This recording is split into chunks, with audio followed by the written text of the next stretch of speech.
Hello and welcome to Daily Debrief from People's Dispatch. I'm Pragya and today first we go to space, or rather the possible impact of the war on space cooperation. We then go to South Africa, whose biggest trade union has denounced cost-cutting measures at Comair, which owns a low-cost carrier. And finally, we'll be looking at protests against evictions in Brazil. Our first story is from the Russia-Ukraine war and its implications for cooperation in space. For decades, countries across the globe have closely collaborated in space missions, especially on the International Space Station. However, the recent war has led to greater tensions and thrown some of this into doubt. Russia has suspended the supply of rocket engines to the US after the latter imposed a wide range of sanctions. We have with us Prabir to discuss more on this issue. What happens to international cooperation in space now in the context of Ukraine and Russia? As you have seen, just day back, that you have a launch which was done by essentially Russian launch vehicle, and cosmonauts have actually rendezvoused in space, in the space station. They showed a lot of bonhomie, and also I think in a few weeks, some of the space persons now in the space station are going to return, and they will also use again a Russian space launch vehicle to come back. So as of now, it is still holding. The key issue has been that for a long time, the US did not really have any space launch vehicles to reach the space station after they discontinued their Atlas engines. I think that was in 2011. And after that, they have been dependent completely on essentially Russians to supply the launch vehicles. Their launch vehicles is the one which is taken either Russian or the US or joint crew from other countries as well to go to the space station. That is their only lifeline to the space station, that was dependent completely on Russian space launch vehicles. Now that Elon Musk's SpaceX has been able to pioneer a new line of space launch vehicles, the United States has the ability also to supply the space station. The other one, which was supposed to be also ready, which is a Boeing space launch vehicle again, that seems to be still going through lots of problems, and it doesn't seem that they will be able to do it this year, maybe next year, that they would be ready for this. So United States may get over in terms of space launch vehicles, but it's been a long period. They have been dependent completely on Russian, not only space launch vehicles for programs like the International Space Station, but also for their own space satellite launches. They were actually using Russian engines, and even now they are going to use Russian engines for another 3 years at least, but they say they have enough stock, so they won't need to import it from Russia. So sanctions are okay because they already have stocked up for the fact that in case the relationship breaks down and Russia stops supplying the rocket engines, they can still continue with their space launch vehicles without the Russian rocket engines because they have stocks. But long term, it's really the SpaceX, the other billionaires' projects which are also on the line. All of this is probably going to replace what were essential Russian supplies of rocket engines, which post 1990, this has been a major discovery for the Russian rocket engines, and from 2000 some odd years onwards, they have been the main rocket engines that the United States has used. How can the United States actually, what is the fate of the International Space Station now? Well, given the tensions that exist, is it possible for it to last beyond the 2024, which is the original time frame with what was planned for the end of the space station? Now, if you see the space station, it is really two parts. One is the Russian part, a set of modules, which is the Russian part, set of modules, which is the US part. Can they actually work without the other? Open question, and I don't think so.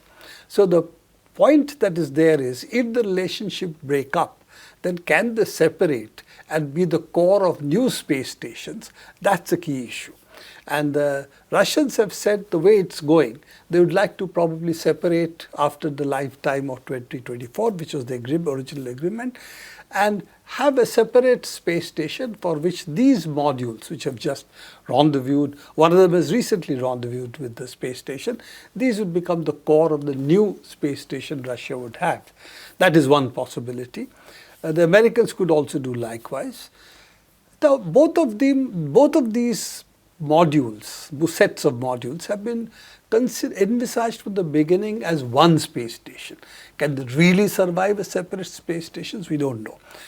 The Americans originally had planned that this life of the space station could be extended up to 2030. And Russians were also more or less in line with that. But that time Ukraine hadn't happened. So now that it has happened, what will be the future? That's an open question, and it's a human issue. As you know, human beings have to decide, and we can't predict human beings. Okay. We now go to South Africa, where the National Union of Metal Workers of South Africa has said budget airline operator Comair compromised with safety in the severe cost-cutting exercises it went through. The union has been saying for a while that Comair was not giving aircraft enough ground time for proper maintenance. It had been raising concerns over retrenchment and severe salary cuts at the company as well. The company is currently in a business rescue stage. Now, the South African Civil Aviation Authority has confirmed safety lapses at Comair. Prashant from People's Dispatch is here to tell us more. And so what are these cost cuts at Comair really all about? Right, so Pragya, Comair operates this low-cost airlines called Kulula.com. It also is a franchisee for British Airways, like you said. The important thing is that it has been going through this process called BRP, which is Business Rescue Practitioners are basically involved in trying to sort of restructure the airline, and this has been going on for quite some time. And a standard procedure in any of these packages is basically a mass two aspects. One is to really cut costs, and as part of that also retrench a lot of workers. So in Comair's case, it's not been any different at all. And what the unions are saying right now is that some of this cost cutting has actually resulted in a drastic reduction of safety practices. So immediately what happened, the immediate news was that, Comair services were suspended for a few days. They've been resumed on March 17th. I think they were suspended on March 12th or something for a period of 24 hours, and then it was extended. And this is actually a very worrying, development, because for passengers, it causes a great deal of uncertainty and fear. Because, when you have an airline which is suspended even for 5 days in the name of safety violations, you're very reluctant about, whether you want to go back to it again at all. And an important thing to note here is that the Comair staff has been reduced from 2,500 workers to 1,300 workers. And on March, another set of retrenchments were, another retrenchment notice was announced. So what the unions are really saying is that what has happened with Comair over time is basically that the workers have borne the brunt, and because of that, the passengers are also bearing the brunt because of safety concerns. Whereas the top management has pretty much, continued to get considerable amounts of financial benefits. There's been no real attempt by the top management to sort of rescue the company. So there was a lot of there were protests held over that, and even this is not the fact that even salaries are not being delivered properly. I think up till December, only 70% of the salaries, only workers were getting only 70% of the pay.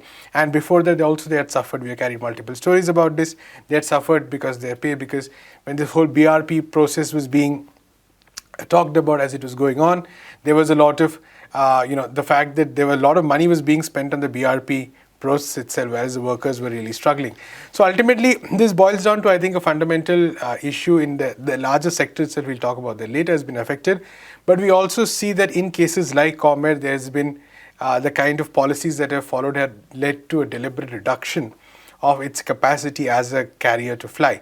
And this is really a very worrying concern for the unions. Yeah, Prashant, there were repeated warnings from the union actually. So Right. we saw this happen with the South African Airlines also. Are these two things connected? Well, in the sense that they're a very different process. South African Airways on one hand, Comair on the other. South African Airways, the national carrier, of course. But what is really common to both these cases, I think, is, like I said, this two-pronged process. In one, both these airlines, in their own ways, were affected very badly by the pandemic. which happened across the world. In the case of South African Airways, for instance, there was a very concerted effort by the unions to protect as many of the jobs as possible. Finally, there was an agreement reached which the unions were not perfectly happy with, but was the only option that was there, which is that many of the workers were supposed to be retrained. But now what we've seen actually is that the government and the airline have gone back on many of these promises. More retrenchments are being announced, and whereas the fact that again in terms of the top management, there is no reduction in the salaries they're getting or anything of that sort. So in that sense, it I think shows on the one hand the larger crisis of the aviation sector. On the other hand, I think equally important the failure of governments, and in this case private managements, of course, to sort of take any kind of meaningful action which encompasses the concerns of the workers, which takes into account the fact that ultimately it is the workers who are running or who are responsible for this to function properly. So in search of profits, in search of reducing losses, the first strategy is actually to gut the institution as much as possible, gut the workforce, and then sort of try to muddle around. But time and again, what has actually happened is that this has not really happened. The crisis has not really stopped in any of these places. Thousands of families are at risk. So it's a lose-lose situation for everyone concerned in this context. And I think it's an important, larger thing to also talk about because how have institutions and countries responded to the pandemic is really the question. When a challenge of this sort emerged, and the aviation sector, like tourism, for instance, is one of those sectors which is really hit. And this was a real challenge before governments in terms of how do you respond to a crisis of this magnitude.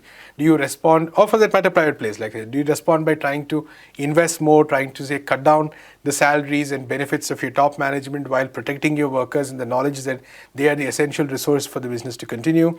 Or do you take what is called the neoliberal path, so to speak, which is go for austerity policies? So, what we are seeing is the result of austerity policies at all levels, at the governmental level, at the private level, in the search for some kind of financial stability, which at the end of the day is also not happening.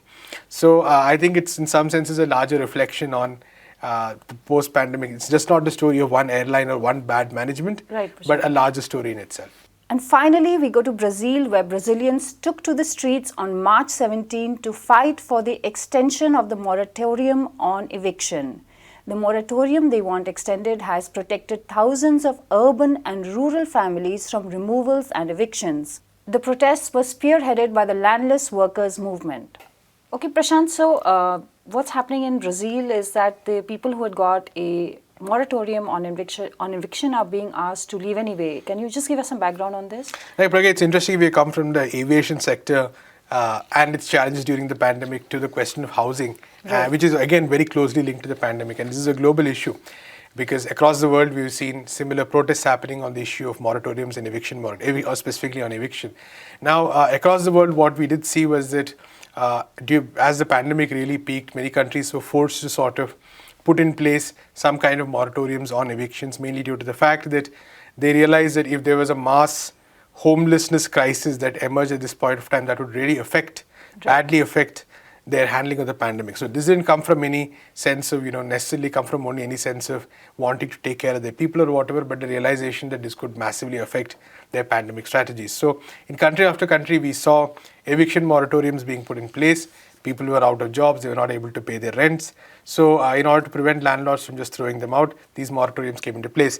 Now in Brazil, in 2021, the Federal Supreme Court gave this moratorium, and it is supposed to be expire at the end of this month. That's in March 2022 March, and there have been attempts to pass this to extend this in Congress. It has not worked out. So on March 17th, what we saw was that thousands of people led by various movements, including the landless workers movement, that is the MST, took to the streets of Brazil demanding an extension, because right now, and again, like I said, we've seen this in many other parts of the world, just because the peak of the pandemic seems to be kind of over and the number of cases are not as high or the situation as dire as before, it does not mean that the economic situation has gone back to 2019 or 2018 or whatever. When it is anyway still bad, but not as bad. So people still struggling to get jobs, to pay rents and all that. So at this point of time, removing the moratorium could be disastrous to thousands of families. And for the MST, it's especially important because the MST has pioneered a model which is very unique in this world actually right now, because it is involved taking over land. It involves taking over land which is lying unused. And many of this land belongs to big corporations, some rich people, for instance. And in these lands which are taken over, people settle down, they start, they actually they start making use out of it, in the sense that they build small houses, they set up agriculture, they do poultry, and the land becomes productive again. And this is part of some of the laws in Brazil which actually allowed this. Now, on the other hand, nonetheless, these occupations remain vulnerable, because even though the companies or the rich interests concerned may not be using this land, they do not want poor people to take over that land and use it, right? So many of these are vulnerable in terms of legal action, for instance, and the MST is very concerned that once this moratorium ends, this might be the moment for all these agents which have a lot of money, although they're not using that land, to hit these occupations with court cases, and that will be followed by evictions. So according to the MST numbers, I think if the moratorium expires, almost 30,000 peasant families, their lives could be affected due to this. And this is a very, very dangerous kind of moment for many of these families.